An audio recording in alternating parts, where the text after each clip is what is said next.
दादी पोती का प्यार। कहानी शिखा की है, जिसकी बहुत अच्छी नौकरी थी। वो काम के सिलसिले में अक्सर बाहर रहा करती थी। बेटा, आन्या आजकल काफी शरारती हो रही है। उसको तुम समझाओ ना, पढ़ती ही नहीं है। अच्छा रुकिए, मैं अभी आई। आन्या, जो कि शिखा की 7 साल की बेटी है, शिखा उसके कमरे में जाती है और दरवाजा बंद कर लेती है। सास को लगता है कि शायद शिखा आन्या को प्यार से समझाएगी, लेकिन कुछ देर बाद दादी, दादी बचा लो, मुझे मार रही है मम्मी। पीछे से शिखा आती है। पढ़ाई नहीं करोगी तो क्या करोगी? लोगों के घर पर बर्तन धोगी हैं? शिखा, क्या बकवास कर रही हो? दादी मैं पढ़ लूंगी, बस मम्मी को बोलो मुझे इतना ना मारे। शिखा, मैंने सोचा था तुम माँ हो, बच्चे को प्यार से समझाओगी, लेकिन नहीं, रहने दो तुम। कुछ दिनों के बाद शिखा सास के पास आती है। माँ, मैं सोच रही थी कि कुछ दिनों के लिए मैं आन्या के साथ वक्त बिताऊं। वो क्या है ना, लास्ट टाइम मैंने उसको मारा था, तो तब से वो। सास शिखा की बात पर खुश हो जाती है। हाँ हाँ, और क्या, बेटी है तुम्हारी, तुम नहीं समझोगी तो कौन समझेगा। शिखा आन्या के कमरे में जाती है कि तभी उसका फोन आ जाता है। आन्या, मेरा एक फोन आया है, मैं बाद में बात करती हूँ। आन्या बाहर दादी के पास आ जाती है। बेटा, माँ तुम्हारे साथ कुछ वक्त बिताना चाहती है, तो उसे वक्त देना। हाँ दादी, आप भी चलिए ना, मुझे बहुत डर लगता है। अरे नहीं बेटा, अपनी माँ से कैसे डरना है? जाओ जाओ बेटा। आन्या कमरे में जाती है, जहाँ माँ फोन पर बात करके फोन रख ही रही होती है कि माँ मुझे फोन दो ना, मैं गेम खेलूंगी। नहीं, मुझे पहले तुमसे बात करनी है। माँ, बातें करते करते भी तो गेम खेल सकती हूँ ना।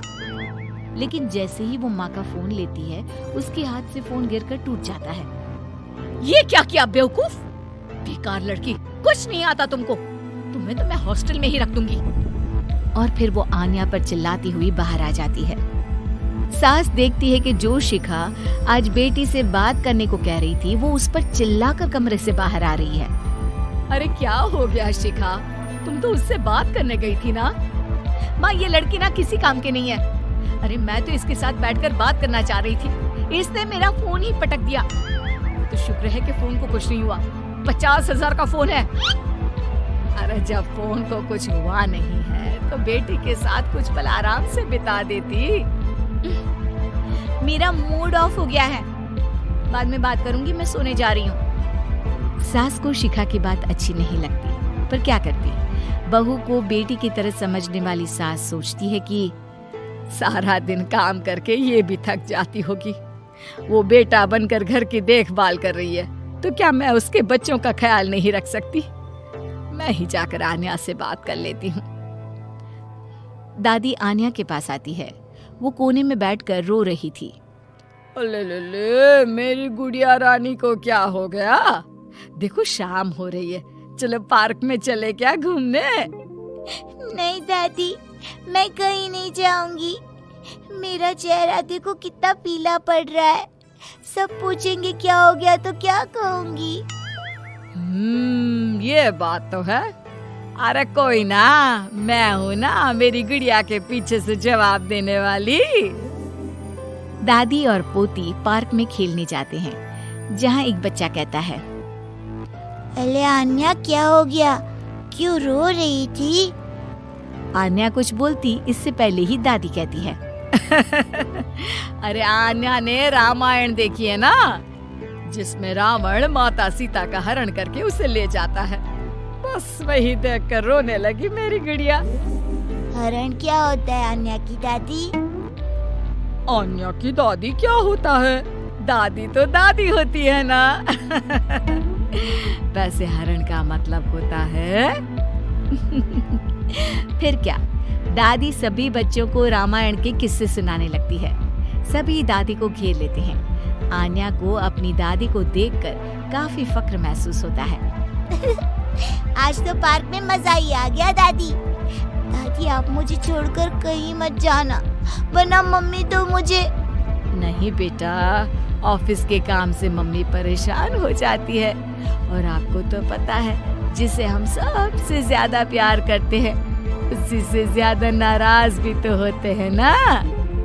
दादी पूरी कोशिश करती कि आन्या का कोमल मन माँ से प्यार करे। फिर एक रोज, अरे शिखा, वो क्या है ना, तुझे तो पता है मेरी अंग्रेजी थोड़ी कमजोर है।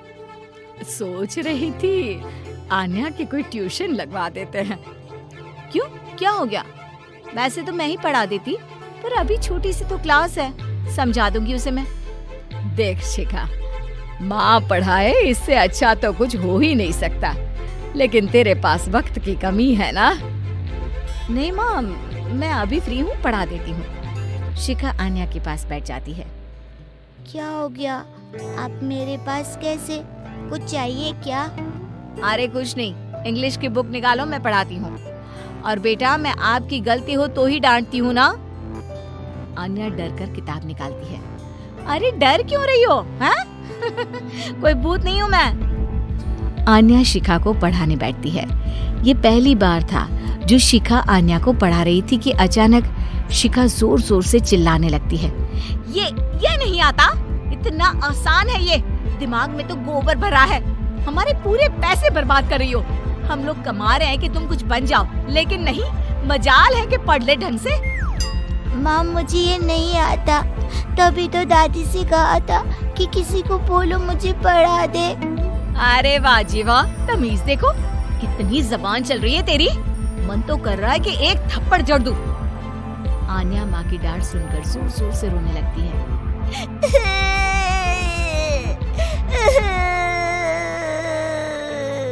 अरे अरे, क्या हो गया? क्या हुआ शिखा? तुम क्यों उस मासूम बच्ची पर चिल्लाती रहती हो? अब बस बहुत हो गया तुम्हारा।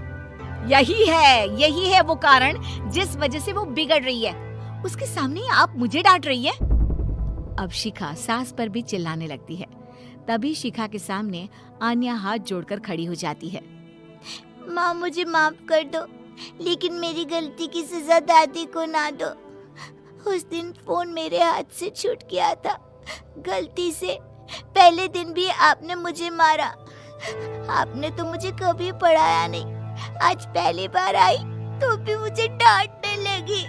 चुप हो जा आन्या, तेरी माँ है वो, कितनी बड़ी है तुझसे। तो क्या हो गया, बड़ी है, लेकिन पता नहीं कि बच्चों और बड़ों के साथ कैसा व्यवहार करना चाहिए।